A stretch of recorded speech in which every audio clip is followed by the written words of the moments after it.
The quiet hum of the air conditioning was the loudest sound in Elias Thorne's minimalist apartment, a steady drone that underscored the meticulously ordered silence he cultivated. Every morning began identically before dawn broke. He was out of bed, the soles of his bare feet meeting the cool, smooth concrete floor of his living space. It wasn't a home designed for comfort or elaborate entertaining. Instead, it was a Spartan sanctuary dedicated to the relentless pursuit of physical perfection. The furniture was sparse, a low-slung utilitarian couch, a small functional table, yielding pride of place to an array of specialized equipment, a pull-up bar bolted securely to the doorframe, a sleek, silent exercise bike, and a corner dedicated to an intricate mat for martial arts practice. His breakfast was an exercise in precise calibration, perfectly portioned oats, a handful of berries, and a protein shake, each ingredient weighed and measured to the gram. There was no joy in this ritual, no indulgence, only the unwavering discipline of a man who treated his body as a finely tuned instrument. Every muscle, every sinew, was a tool, honed and maintained for a singular purpose. His life outside of work was a series of rigorous routines, from indoor rock climbing to complex free-running sequences through urban landscapes, all executed with a quiet, almost meditative focus. He wasn't seeking an audience.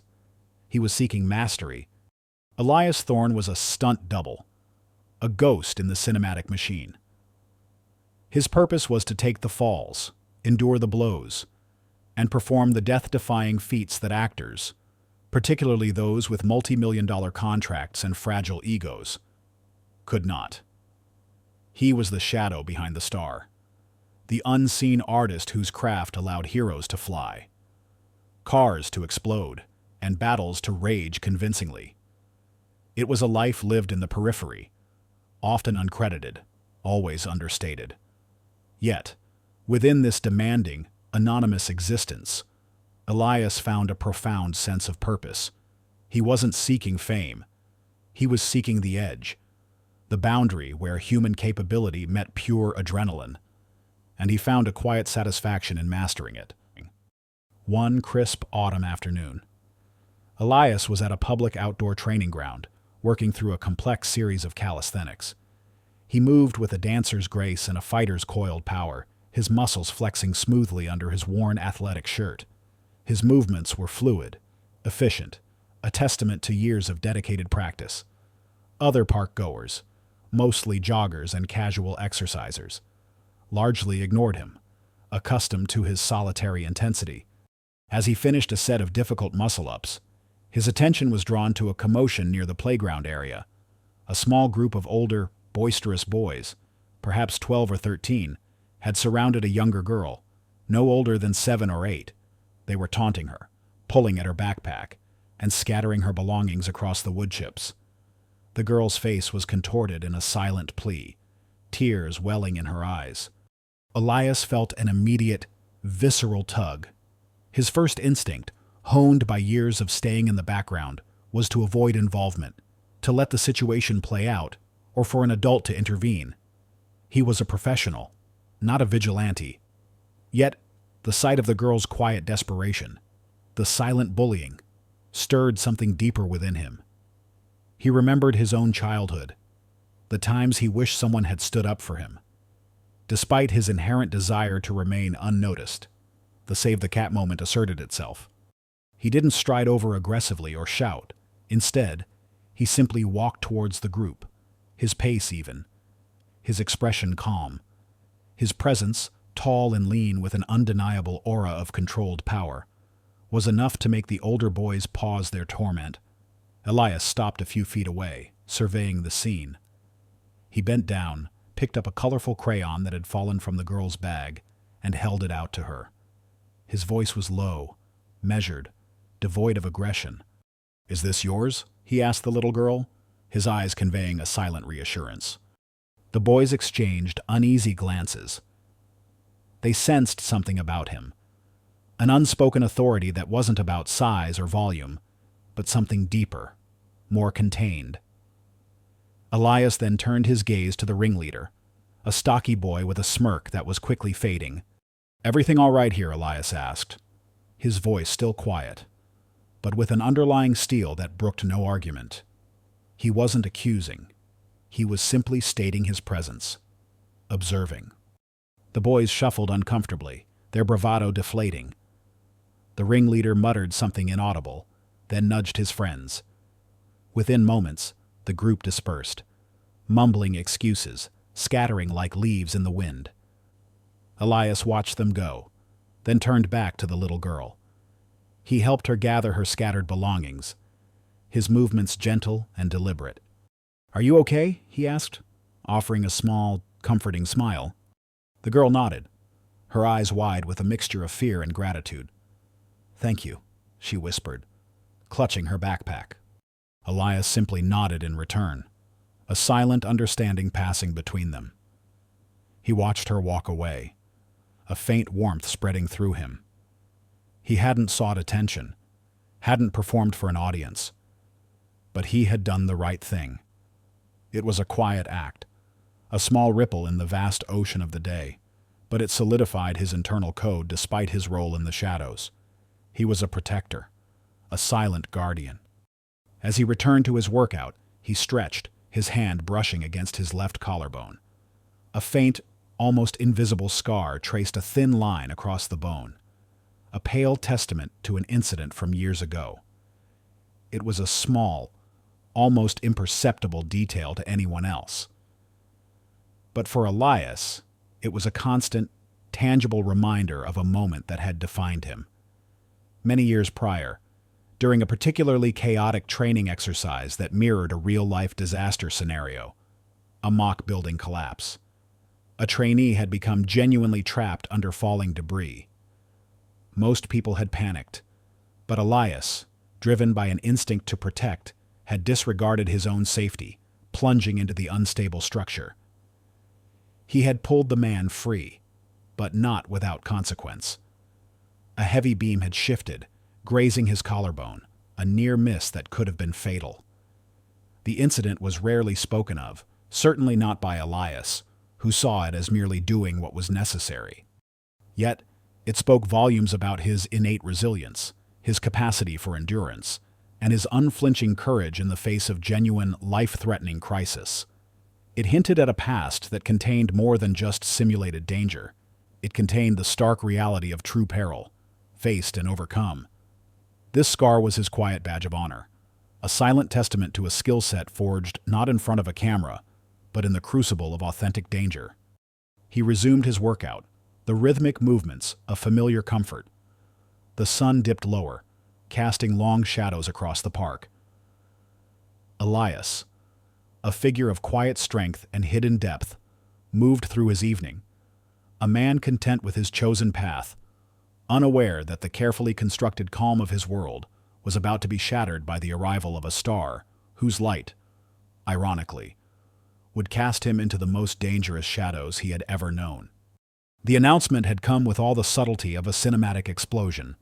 Damon Blake, the reigning king of action cinema, was set to star in Apex Protocol, a high-octane thriller promising to redefine the genre, and Elias Thorne, the quiet master of unseen feats, found himself staring at the call sheet with a familiar name beside his own stunt double for Damon Blake.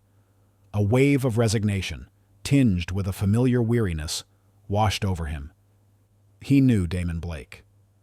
Everyone in Hollywood knew Damon Blake, or at least the carefully curated persona he projected. Damon was a force of nature on screen, a charismatic whirlwind of explosions and one-liners, but off-screen, he was a vortex of unchecked ego and barely concealed contempt for anyone he deemed beneath him.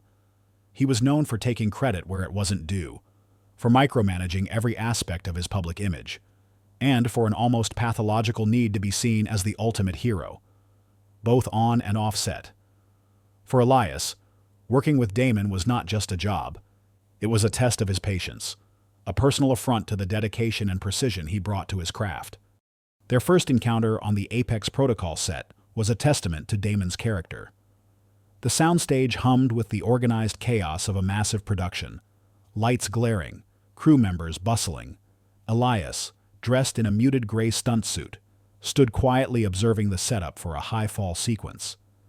Damon strode onto the set, flanked by his entourage, a blinding flash of designer clothes and preening confidence. He spotted Elias and, with a dismissive smirk, waved a hand in his direction. "Ah, the man who gets paid to look exactly like me, only less," Damon announced loudly, his voice echoing across the set, eliciting nervous chuckles from some of the crew. His eyes, though ostensibly engaging the crowd, held a sharp, derisive glint when they met Elias's. "Good to see you." "Elias, remember, try to make my falls look believable, won't you? Wouldn't want anyone to think I actually need a double."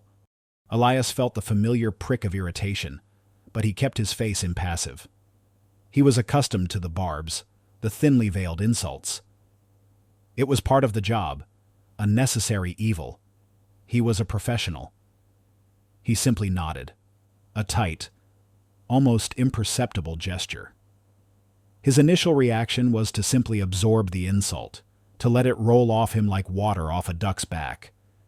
He had always believed in letting his work speak for itself.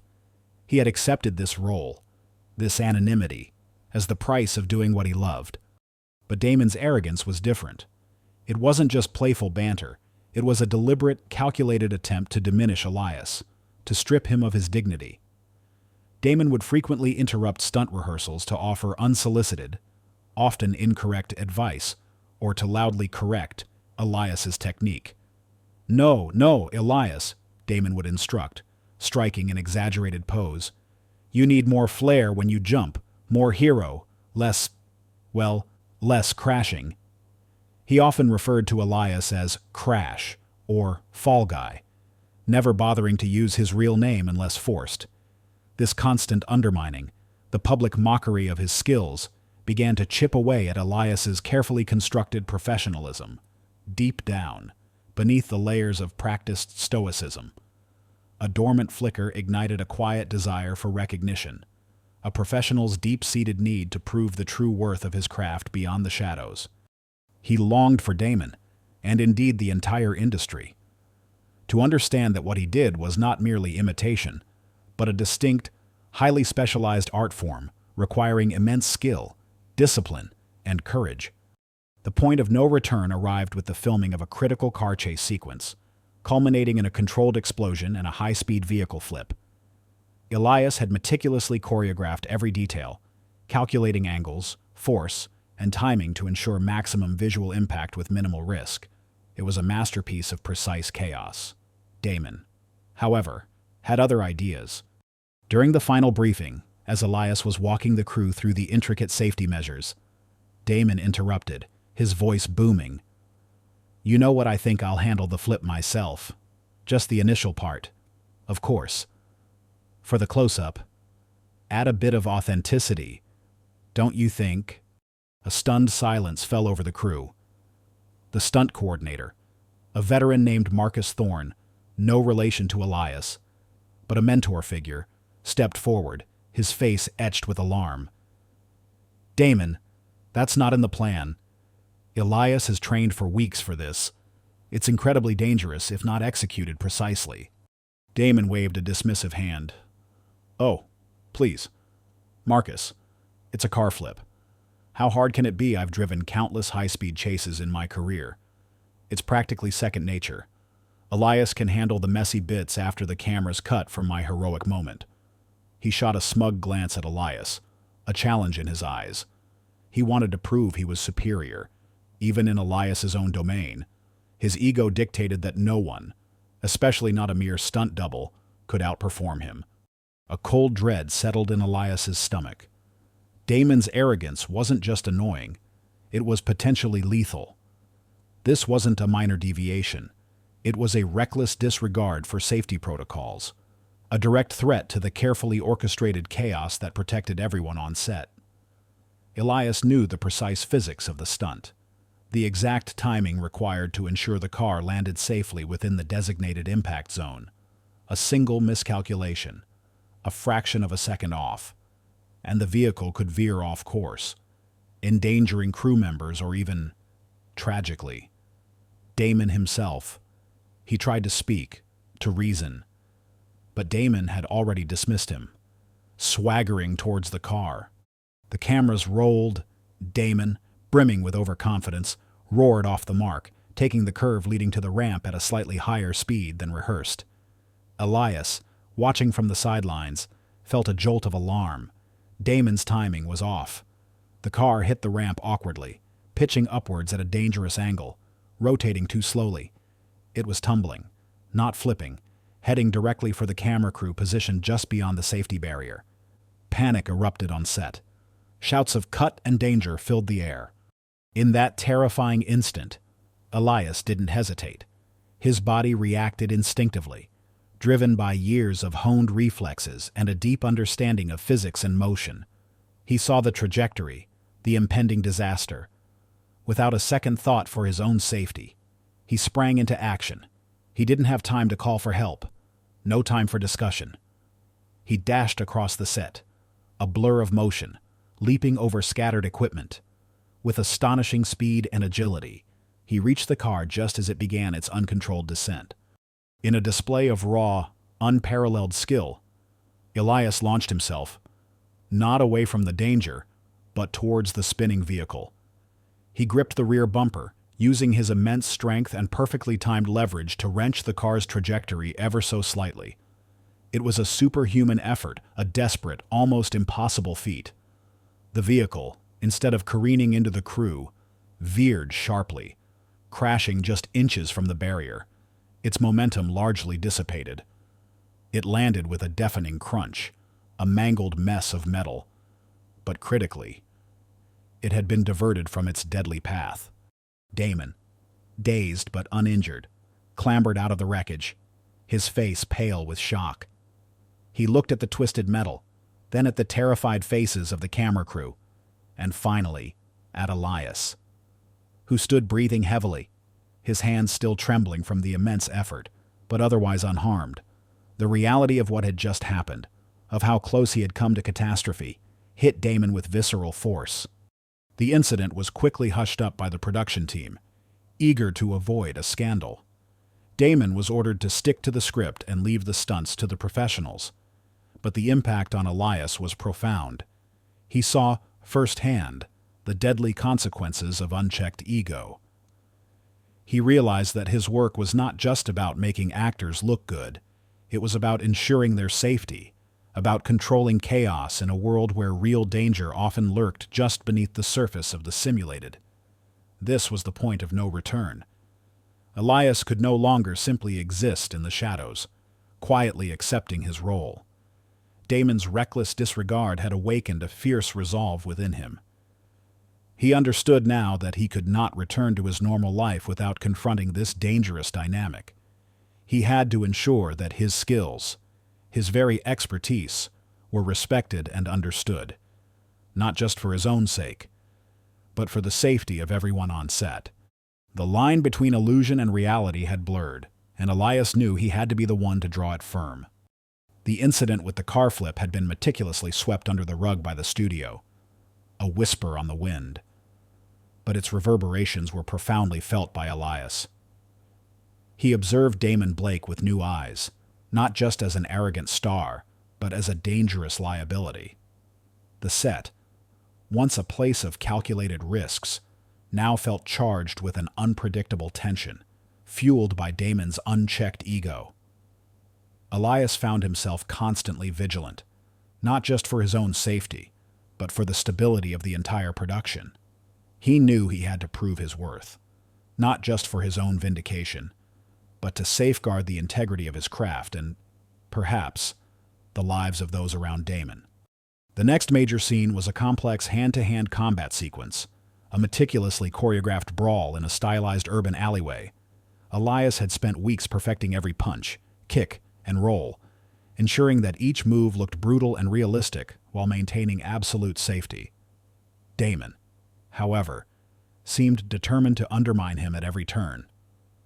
During rehearsals, Damon would frequently forget his cues, alter his movements, or throw punches with excessive force, forcing Elias to improvise on the fly to avoid actual injury.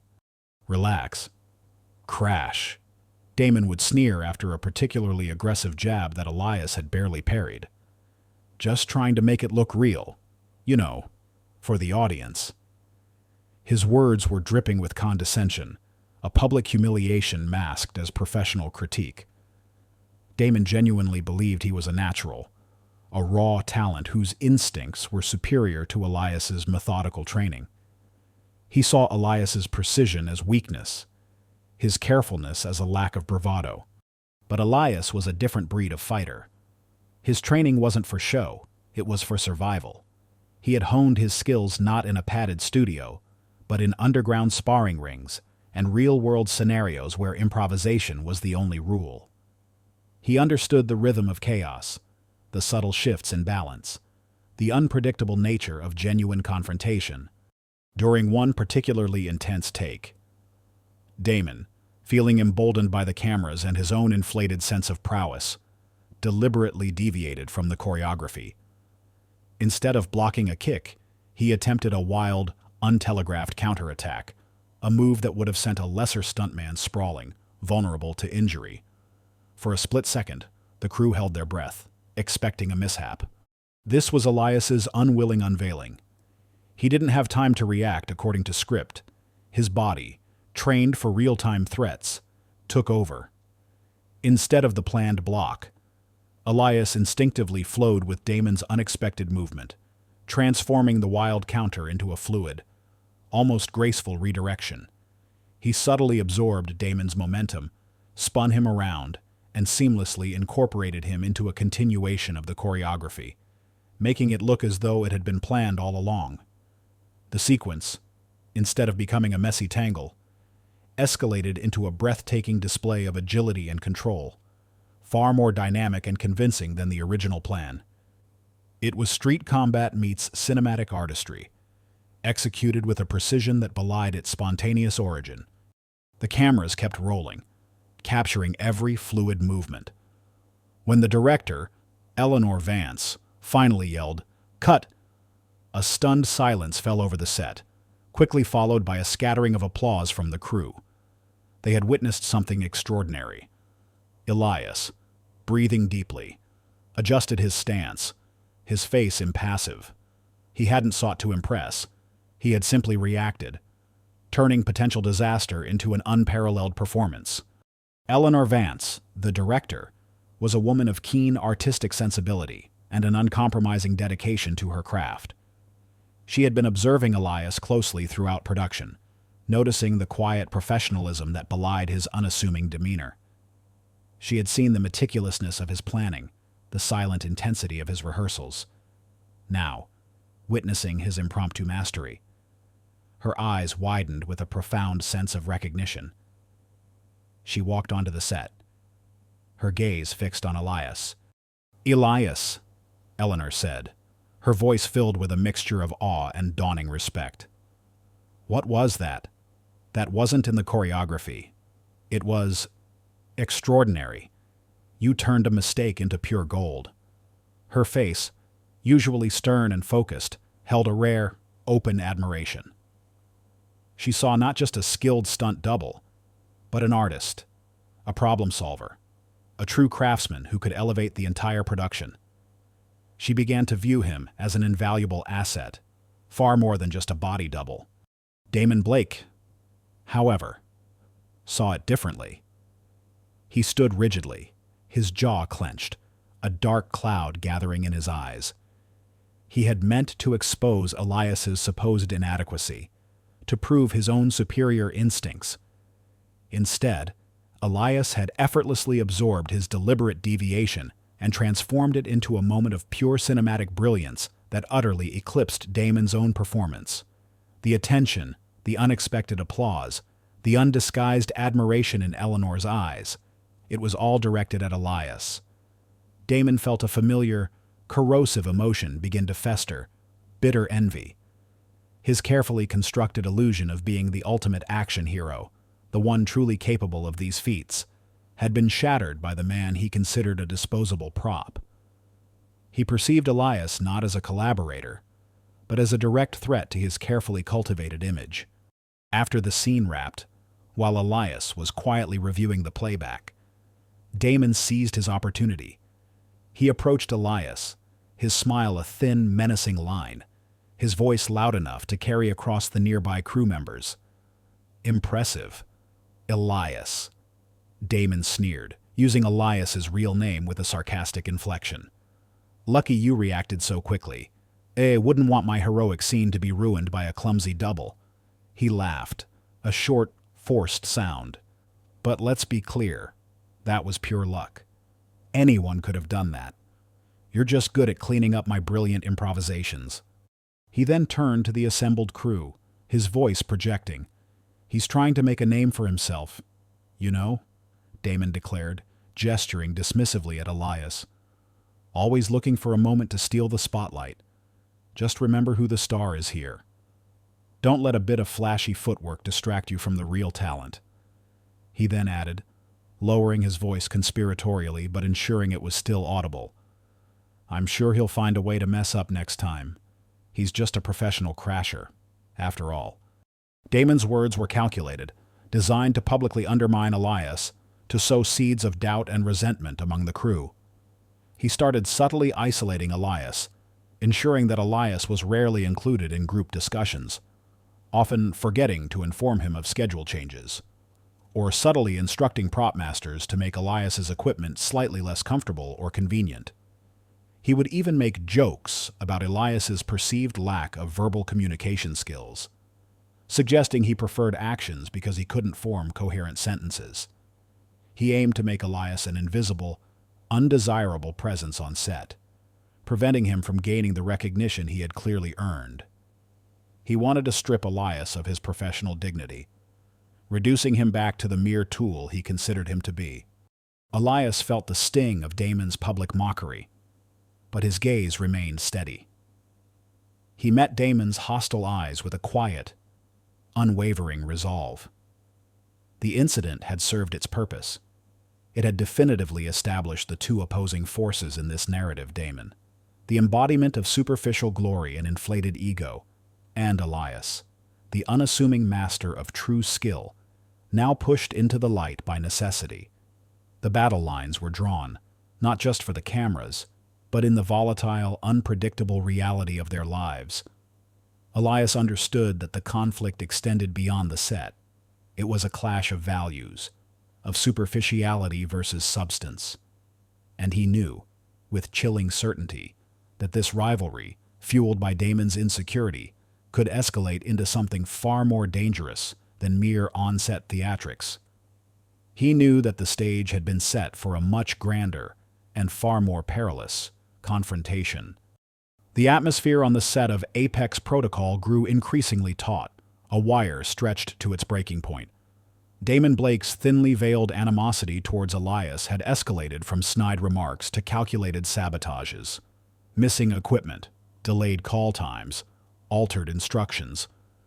Elias found himself constantly battling small, insidious acts of professional undermining. Yet, he remained focused. His resolve hardened by Damon's transparent efforts. He knew that the ultimate test was still to come, and his performance would be his only defense. The climax of the film involved a truly spectacular and incredibly dangerous stunt, a leap from one skyscraper to an adjacent one, with a massive explosion engulfing the first building just moments after the jump. It was designed to be the film's signature moment, a breathtaking display of courage and precision. For Elias, this wasn't just a scene. It was the symbolic arena where his true skills would be measured against Damon's superficial bravado. The set department had constructed an elaborate, hyper-realistic replica of a city block, complete with facades of towering skyscrapers and a labyrinthine network of alleyways below. It was an impressive, yet intimidating, sight. Damon, with his usual flourish, made sure everyone knew his opinion of the stunt. "Honestly," he declared loudly to a group of reporters during a set visit, gesturing dismissively towards the towering facade, "I could probably do this myself. It's just a jump, right?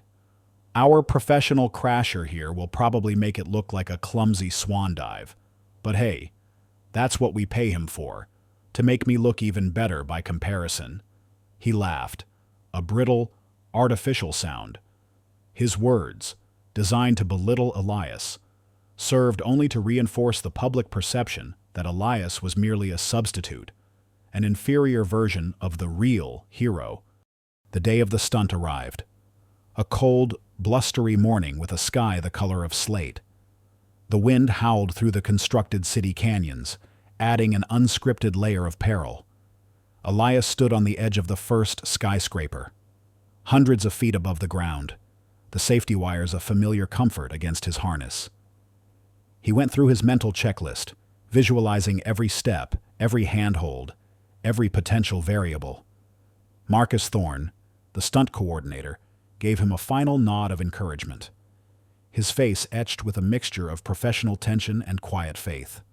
As Elias prepared, he noticed a subtle, almost imperceptible detail. The anchor point for one of his primary safety lines felt slightly looser than it should have.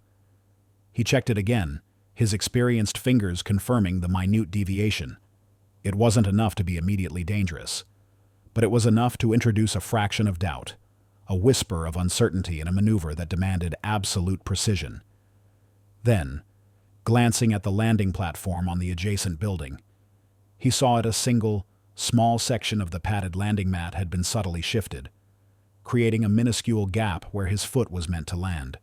It was a deliberate, almost undetectable technical malfunction, designed to throw him off balance, to force a misstep. Elias knew, with a chilling certainty, that this was Damon's doing. A final, desperate attempt to orchestrate his failure. Damon, standing with Leo Vance and a cluster of producers at a safe distance, watched Elias with a predatory gleam in his eyes, a silent challenge in his smirk. Miles felt the familiar weight of absolute solitude. In this moment, high above the ground, with the wind whipping around him and the knowledge of the sabotaged equipment, he was truly alone. The stunt coordinator, the safety crew, they couldn't see the subtle shifts, the minute looseness. He couldn't afford to speak up. It would halt production, cause a scene, and Damon would only dismiss it as paranoia or incompetence. No, this was a challenge he had to face by himself, relying solely on his own honed instincts and years of uncredited experience. He had to compensate for the sabotage, to adjust his movements, to land perfectly, despite the calculated risks. His reputation, his very worth, hinged on this jump. Leo Vance, watching through binoculars, sensed the shift in Elias's posture, a subtle tension in his shoulders that wasn't part of the usual pre-stunt focus. She didn't know the specifics of the sabotage, but she knew Damon's character, and she knew Elias's integrity. A quiet worry began to gnaw at her. "All right, Elias," the director's voice boomed over the comms. "We're on a tight schedule here. Weather's moving in, and we've got a hard cutoff for the pyrotechnics. You have 3 minutes to get this done. Let's go." The time pressure was immense, a psychological hammer blow. 3 minutes. The elaborate explosion sequence was timed to detonate precisely after his jump, leaving no room for error or delay. The roar of the wind, the distant shouts of the crew, the ticking clock in his mind, it all coalesced into a deafening crescendo of pressure. Elias took a deep breath, his eyes scanning the distance, calculating the altered trajectory, adjusting for the loose wire and the misplaced landing pad. Every muscle in his body tensed, ready for the explosive leap. He was a lone figure, a silent warrior on the precipice of a manufactured abyss, facing not just a physical challenge, but a personal trial designed to break him. He closed his eyes for a fleeting second, the image of the little girl he'd saved in the park flashing in his mind, a reminder of what truly mattered, of the quiet courage that fueled his actions. Then he opened them, sharper, more focused than ever before. The stage was set. The gauntlet had been thrown, and Elias Thorne was ready to meet it. The wind howled around Elias, a furious, unseen force attempting to buffet him from the precipice. Below, the constructed cityscape stretched out, a miniature world where every detail was painstakingly fake, yet the danger was undeniably real. Damon Blake, watching from the safety of the ground, a self-satisfied smirk playing on his lips, believed he had orchestrated Elias's humiliation. He whispered something to Leo Vance, a casual dismissal of Elias's abilities, confident in the subtle sabotage he'd implemented. But Damon, absorbed in his own cunning, was oblivious to the true unfolding drama of Elias's focused resolve. The stunt began. With a primal surge of adrenaline, Elias launched himself from the edge of the first skyscraper. His movements were a blur of coordinated power and precise calculation. He twisted in midair, a human arrow aimed at the adjacent building, his eyes locked on the slightly shifted landing mat. He felt the minute looseness in the safety line, a subtle tug that threatened to throw off his balance, but his body compensated instinctively, adjusting his center of gravity with infinitesimal precision. He was a master of his own physics, bending the rules of gravity just enough to defy them. He stretched, his fingers reaching, grasping the edge of the landing platform. His feet met the shifted mat with a soft thud, absorbing the impact with practiced grace. He rolled, dissipating the momentum, landing perfectly in the designated spot. The jump was flawless, a testament to skill that transcended the planned choreography, a performance born of pure, unadulterated mastery. A smattering of applause broke out from the crew, tentative at first, then growing in volume as they realized the sheer difficulty of what they had just witnessed. Leo Vance let out a breath she hadn't realized she was holding, a look of profound relief and unreserved admiration spreading across her face. Even Damon, for a fleeting moment, looked genuinely surprised, the smirk momentarily faltering. But the real crisis, the one not scripted or rehearsed, was about to erupt. As Damon, now feeling slightly overshadowed by Elias's unexpected perfection, prepared for his next close-up, a simple scene of him heroically looking back at the exploding building, a terrible tremor shook the set. A section of the elaborate backdrop, weakened by the earlier controlled explosions and perhaps subtly compromised by an unseen structural flaw, gave way. The sound was deafening, a cascade of collapsing metal and plaster. Dust billowed, blinding everyone. "Collapse everyone out!" Marcus Thorne, the stunt coordinator, screamed, his voice hoarse with panic.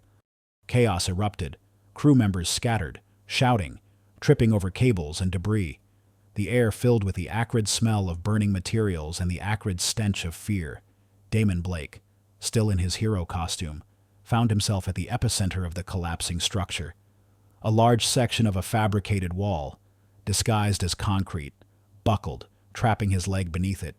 He screamed, a raw, terrified sound devoid of his usual bravado. He thrashed, trying to free himself, but the weight was immense, pinning him against a twisted rebar. Flames from a broken gas line began to lick at the edges of the debris, quickly spreading. Damon was trapped, vulnerable, utterly helpless. His screams turned to desperate, ragged cries for help. The moment of breathless suspense. The set was a maelstrom of fire and twisted metal, a genuine, life-threatening disaster unfolding in real time. Everyone was either fleeing or frozen in horror. The very crew members who had once snickered at Elias's expense now stared wide-eyed, paralyzed by the sheer terror of the situation. From the periphery of the chaos, Elias, having just completed his stunt, watched the unfolding catastrophe.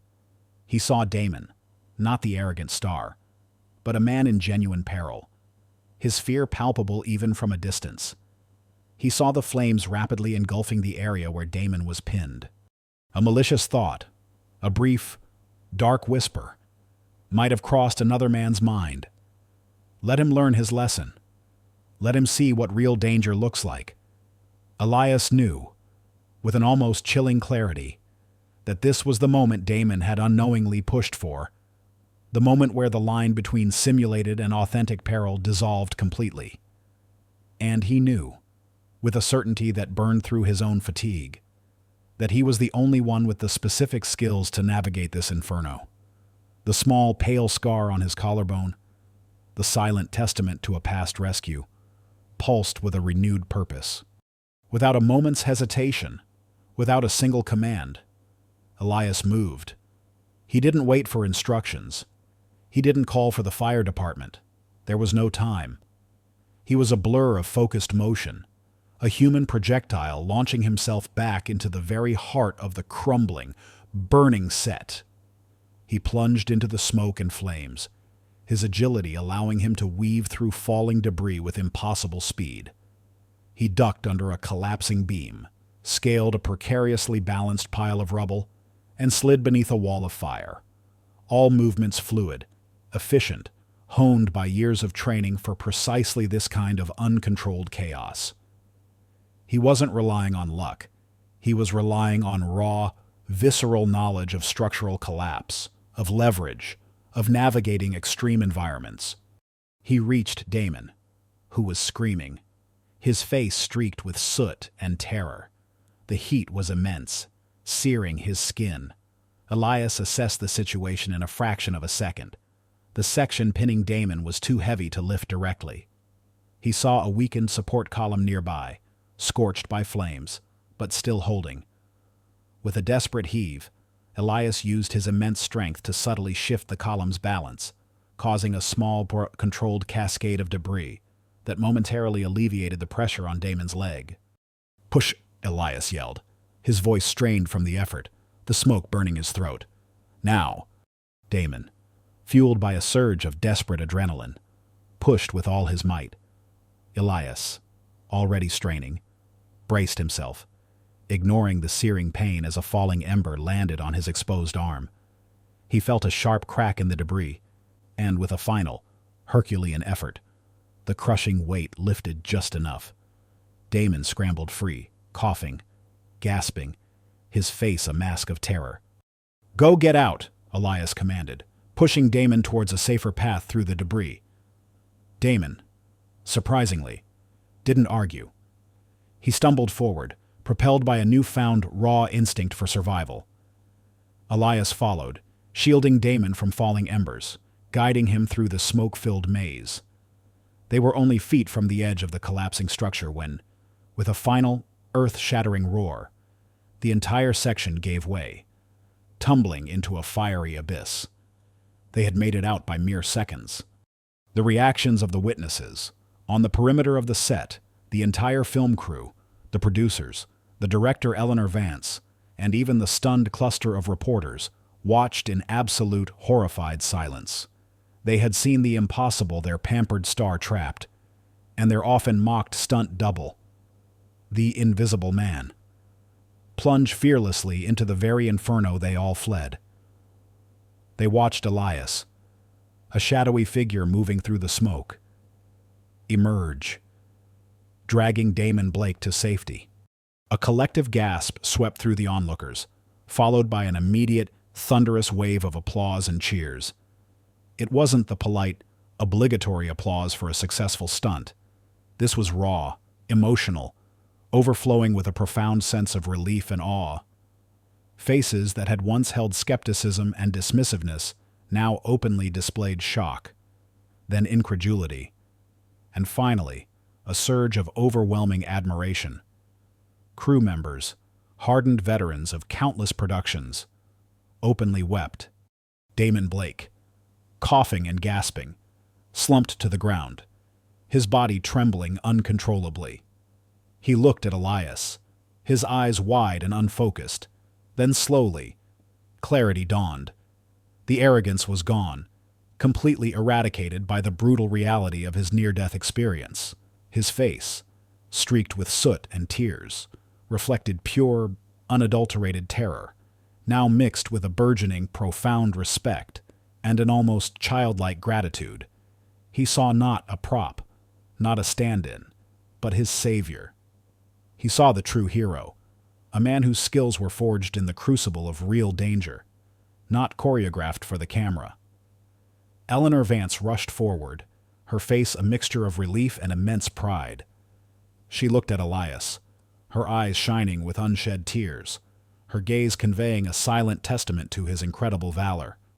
The triumph wasn't just a successful rescue, it was a powerful, undeniable public vindication, a declaration to the world that Elias Thorne was not just a stuntman, but a true master of his craft, a man whose courage shone brightest in the face of genuine darkness. The silent hero had finally stepped into the light, earning the recognition of society in the most visceral, undeniable way possible. The aftermath of the set collapse was a maelstrom of investigations and shockwaves, but amidst the chaos, a new order began to emerge, centered around the unassuming figure of Elias Thorne. The internal studio investigation quickly uncovered the deliberate sabotage of the set props, including the subtly loosened safety line and the shifted landing mat. Further digging revealed a pattern of suspicious actions by a particular crew member, Mark Jensen, a disgruntled set designer who had secretly harbored a deep-seated resentment towards Damon Blake. Jensen, once a promising artist, felt consistently overlooked and unappreciated. His meticulous designs often overshadowed by Damon's larger-than-life persona and demands for impractical, ego-driven changes. His motive was not to kill Damon, but to cause a major accident that would publicly humiliate the actor, thus allowing Jensen to expose what he perceived as Damon's superficiality and lack of genuine talent. The collapse, however, had spiraled beyond his intentions, creating a genuine, life-threatening scenario. Jensen was swiftly apprehended, faced with charges of reckless endangerment and aggravated assault, and his career in the industry was obliterated. He lost everything: his job, his reputation, and his freedom, a fitting end for his calculated malevolence. Damon Blake, miraculously recovering from his physical injuries with only minor bruising and a heavily bandaged leg, was a fundamentally changed man. The near-death experience had stripped away his layers of vanity and arrogance, leaving him raw and profoundly shaken. He had faced genuine fear, a fear far more potent than any emotion he had ever simulated on screen. The public, who had long adored his on-screen persona, now witnessed a genuine transformation. A week after the incident, Damon, still pale and using crutches, held a press conference. It was a stark contrast to his usual glitzy affairs. He sat hunched, his voice quiet, his usual booming confidence replaced by a profound humility. He began by publicly apologizing to the crew for his previous behavior and, most significantly, to Elias Thorne. "I stand here today," Damon began, his voice hoarse with emotion, "not as an action star, but as a man who was saved. I was arrogant. I was blind. I believed my own hype, and I dismissed the true talent and courage around me, especially that of my stunt double, Elias Thorne." He paused, looking directly into the cameras, his eyes holding a sincerity no one had ever seen before. "Elias didn't just save my life. He showed me what a real hero looks like. He ran into the danger that I ran from. His skills are not just remarkable. They are unparalleled. He is the reason I am alive today." He continued, his voice gaining strength, not from bravado, but from conviction. "I owe Elias everything, and I am here to formally announce that I have offered Elias Thorne a permanent executive position as my chief safety consultant and lead stunt coordinator for all my future projects. This isn't just about money. It's about giving him the authority and influence he deserves to ensure that the highest safety standards are maintained and that the integrity of our craft is honored." The announcement sent shockwaves through Hollywood. It was an unprecedented move, a famous actor publicly elevating his stunt double to such a powerful and visible role. It was a testament to Damon's transformation and his deep gratitude. For Elias, it was far more than a job offer. It was a profound, meaningful opportunity. It allowed him to apply his unique skills, not just in performance, but in shaping the entire industry's approach to safety. He would be at the forefront of innovation, ensuring that no other life was jeopardized by ego or negligence. It was a chance to elevate the entire stunt community, to ensure their often unseen contributions were recognized and respected. Elias, the quiet professional, was finally stepping into a role of significant influence, not for fame, but for purpose. In the quiet days that followed, Elias and Leo Vance, the director, found themselves spending more time together. Their conversations went beyond production schedules and stunt choreography. They often met in Eleanor's office, filled with stacks of screenplays and awards, or sometimes in a quiet corner of the studio lot, away from the constant buzz. Eleanor, who had witnessed Elias's quiet dedication and his extraordinary act of heroism, saw him not just as a colleague, but as a man of profound integrity and strength. One evening, after a particularly long day of post-production meetings, they sat on a bench overlooking the sprawling lights of the city. "You know, Elias," Eleanor began, her voice soft, contemplative. "I've directed a dozen action films, worked with countless heroes, but you're the first one I've seen who genuinely is a hero, without needing the script to tell you to be." Elias looked out at the distant glow. "It's just what I do, Eleanor. It's what I've always done. Control the chaos. Keep people safe." He paused, a faint smile touching his lips. "It feels good to be able to do this, to make a difference. On this scale." "You always made a difference," Eleanor countered gently.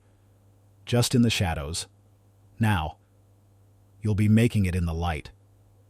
And Damon, he really means it. He trusts you completely. It's a rare thing, in this industry, for someone like him to admit he was wrong, to truly change." Elias nodded. "He's learning. We all are." He thought of Damon's pale, terrified face as he pulled him from the wreckage, and the genuine gratitude in his eyes now.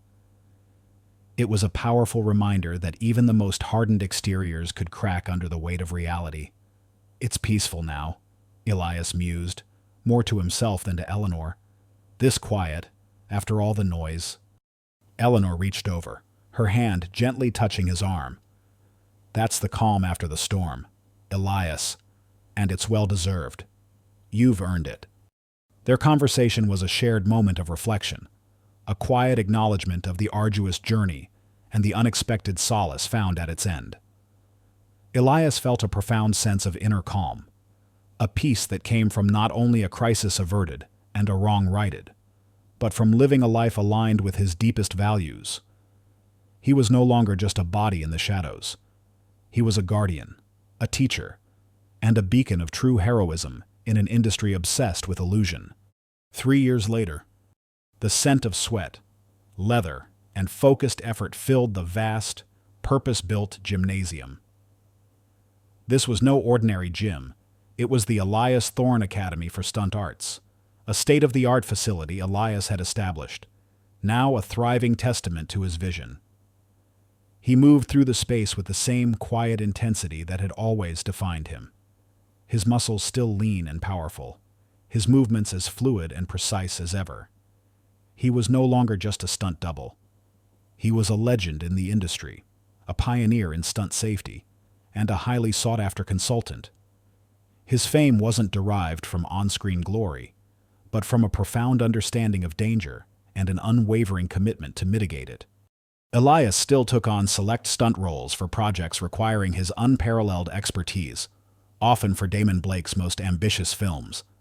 Their partnership had deepened into a genuine friendship, built on mutual respect. Damon, humbled and truly changed, often spoke publicly about Elias's integral role in his career and his life. He had become Elias's fiercest advocate, ensuring that the stunt community received the recognition and resources it deserved. But Elias's true passion now lay in teaching. He was no longer just protecting one actor. He was shaping an entire generation of stunt performers. He stood on a raised platform, overlooking a class of eager young men and women, their faces a mixture of anticipation and apprehension as they prepared for a complex wirework exercise. He didn't just teach them the mechanics of the falls, the choreography of the fights. He taught them the philosophy of the craft, the importance of meticulous planning, the value of teamwork, the subtle art of trusting one's own instincts, and above all, the absolute paramountcy of safety. He often shared stories from his own career, including the car flip incident and the set collapse, not to boast, but to impart crucial lessons about recognizing real danger and the responsibility that came with their chosen path. His personal life, too, had blossomed. Leo Vance, the brilliant director who had first seen the true artist in him, was now his wife and creative partner. Their home, a spacious house nestled in the hills overlooking the city, was filled with warmth, laughter, and the gentle chaos of shared lives. It was a far cry from the Spartan solitude of his old apartment. Eleanor often bounced ideas off him for her next films, always valuing his grounded, practical insights. They had built a life together that balanced the demands of their high-stakes careers with the quiet joys of domesticity. Elias had also expanded his paying it forward initiatives significantly. The foundation established in Mark Jensen's name for the rehabilitation of former convicts seeking to re-enter society through vocational training was flourishing. It was a poignant gesture, a testament to Elias's belief in redemption, even for those who had wronged him. He actively mentored young stunt performers, often taking them under his wing, helping them navigate the treacherous waters of the industry and instilling in them the values of humility and professionalism. He worked closely with industry bodies to develop and implement more rigorous safety protocols for film sets, tirelessly advocating for better regulations and safer working conditions across the board. On a late afternoon, as the sun began its slow descent, painting the gym in hues of orange and gold, Elias watched his students execute a perfectly timed combat sequence. He smiled, a deep, contented smile that rarely reached his face in his earlier, more solitary life. The air was filled with their grunts of effort, the soft thud of padded landings, and the rhythmic shouts of instruction. He saw himself in them, the raw talent, the hunger to learn, the quiet dedication. He reached into the pocket of his worn denim jacket and touched a small, smooth object.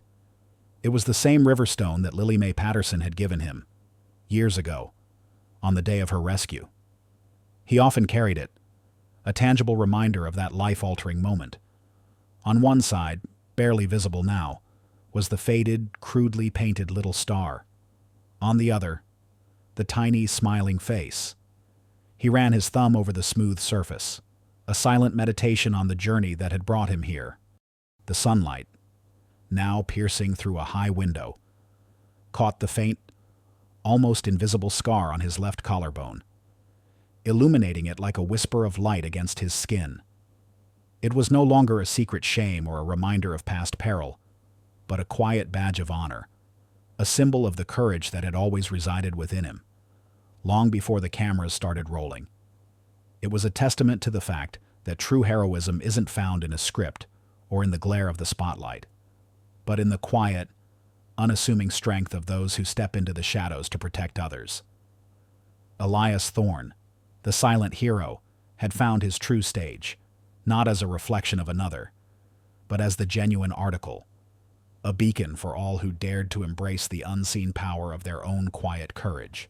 If this story stirred your heart, if it reminds you that courage can alter destinies and that light always finds a path even in the deepest darkness, please leave a comment. Share this story with those who need inspiration. Like, subscribe, and hit the bell to never miss our upcoming stories.